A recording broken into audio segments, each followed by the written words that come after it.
High বন্ধুরা, কেমন আছো? আমি ভালোই আছি। চলো আবার একটা নতুন ব্লগে তোমাদেরকে ওয়েলকাম জানাই। তোমরা যে আমাকে ইন্সপায়ার করো, সুন্দর সুন্দর কমেন্ট করে, আমার ভালোই লাগে। আর তাই সাহস পাই মনে তো আমাদের মানে সুন্দর সুন্দর ভিডিও বানানোর জন্য। তো যাই হোক, এটা সানডে ছিল ব্লগটা। তো ওই দিন দেখো আমাদের বাড়িতে মানে অনেকে খেয়েছিল আর কি, ওই কারণে বড় কড়াই বসছে, রান্নাও হচ্ছিল। তো কী রান্না হচ্ছে তোমাদেরকে দেখাচ্ছি, অনেক কিছুই রান্না হচ্ছে। এটা পুকুরটা আমাদেরই পুকুর। এটা হচ্ছে মানে জল শুকিয়ে দেওয়া হয়েছে, দিয়ে কাটা হচ্ছে, মানে ওটা জেসিপি দিয়ে মাটি খোঁড়া হচ্ছে আর কি। মানে পুকুরটাকে আরও গভীর করা হবে। আর বসে গেছে মানে প্রথম থেকে অনেক বছরে, মানে আমার শ্বশুরের আমলকার পুকুর, ততদিনকার পুকুর তো মানে ওই জন্য জমে জমে মাটি কাদা জমে জমে একবারও খনন করা হয়নি ওই কারণে। তো দেখো জেসিপি পড়ছে আর দেখতে বেশ সুন্দরই লাগছে, মাটি খনন করছে। আমি তো একবার বলছিলাম ওই ট্রাক্টরটা মানে পাওয়ার ওই যে যেটা মাটি খুঁড়ছে ওইটায় চেপে একবার ঘুরবো। তো যাই হোক, ওখানে খুঁড়ছে আর ওইদিকে আমি ভিডিও একটু করলাম। এখানে হচ্ছে মটনটা দেখে বুঝতে পারছো কতটা পরিমাণ, আর অনেকজনই খাবে। তো এইদিকে রান্না অনেক কিছু হয়ে গেছে, বাকি আছে মটনটা। ভাতও একবার হয়ে গেছে, আবার একবার ভাত হবে। তো এইদিকে দেখো ডাল হয়েছে, অনেক সবজি হয়েছে, মাছের তরকারি হয়েছে। তো দই মাছ করব, ওই যে মাছগুলো ভাজাও আছে, দই মাছ বানাবো। আর মাংসটা হবে, দিলে সব কিছু শেষ। তো তো কাজেরও তাড়া আছে, কিন্তু সকাল থেকে আমার কিন্তু ব্লগটা বানানো হয়নি। তারপরে ভাবলাম না, একটু ভিডিওটা বানাই, তো তোমাদের সঙ্গে শেয়ার করব। তো পরিবেশটা দেখো বেশ সুন্দরই লাগছে, মানে যেখানে রান্না করছি রান্নাঘরটার পেছন থেকে যে ভিডিওটা বানাচ্ছি, এদিকে রান্নাও করছি আর এদিকে ভিডিওটা বানাচ্ছি, যে বেশ মানে ওইখান থেকে খোলা তো পুরো পুকুরটা, ওই জন্য দেখা যাচ্ছে ভিডিও বানানো যাচ্ছে। তো মাংস পেঁয়াজটা ভেজে খাসি মাংস নর্মালি বানিয়েছি যেরকম বানানো হয়, তো এক্সট্রা আমি কিছু দেইনি, পেঁয়াজ আদা রসুন দিয়ে নর্মালি বানিয়েছি। তো সুন্দরই হয়েছে, যাই হোক অনেকটা পরিমাণ।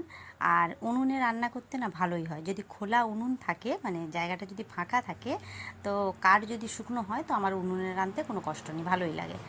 যদি মানে কাঠ থাকে আর পরিবেশ মানে জায়গাটা ফাঁকা থাকে, অনেক সময় কি হয় কাঠ শুকনো থাকে না, তখন রান্না করতে কষ্ট হয়। তো এটা দেখাচ্ছি কি বলো তো, মানে দই মাছ করবো বলে দই নেই, গ্যাস অফ করে রেখে দিয়েছি আর অর্ধেক রান্না করে। দই না, সরি, কাজু বাদাম আনতে গিয়ে পানমুড়ি আর কাজু বাদাম আনতে দেরি হতে গ্যাস অফ করে রেখে দিয়েছি, ওগুলো আনলে আবার দই মাছটা বানাবো। তো গিটার কিনেছে, আমি বললাম চল একটু তোর গিটারের ভিডিও বানাই।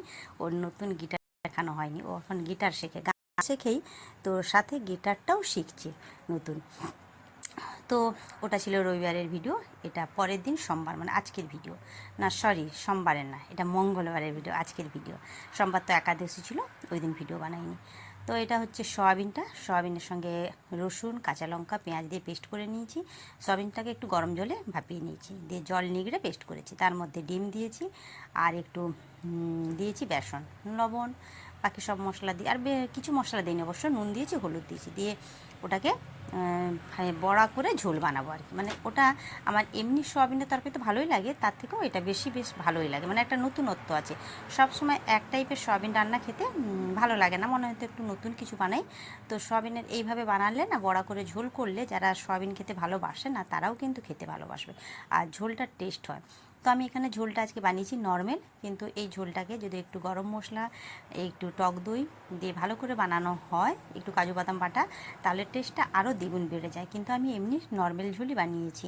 প্রথমে গোটা জিরা দিয়ে ফোড়ন দিয়ে আলু দিয়ে দিলাম, আলুটা বেশ ভাজা ভাজা হতে তার মধ্যে পেঁয়াজ রসুন আদা পেস্ট দিয়েছি, টমেটো পেস্ট, একটু শুকনো লঙ্কার বাটা, হলুদ গুঁড়ো, গুঁড়া লঙ্কা সব একসঙ্গে দিয়ে মশলাটাকে সুন্দর করে কষিয়ে নিয়েছি, একটু ঢাকা দিয়ে কষিয়ে নিয়েছি। তো কষিয়ে জল দিয়ে তরকারি হয়ে গেছে অলরেডি, তো দেখতেই পাচ্ছ এখানে কিন্তু বেশি মানে তরকারির ঝোলটা আমি বেশি রাখিনি, অল্পই রেখেছি। আর এটা মাখা মাখা হবে, খেতেও সুন্দর হবে। আর এই যে ঝোলটা দেখতে পাচ্ছ না, এটা আরও যখন শুকনো হবে মানে একটু ঠান্ডা হয়ে যাবে, এই ঝোলটাও বসে যাবে।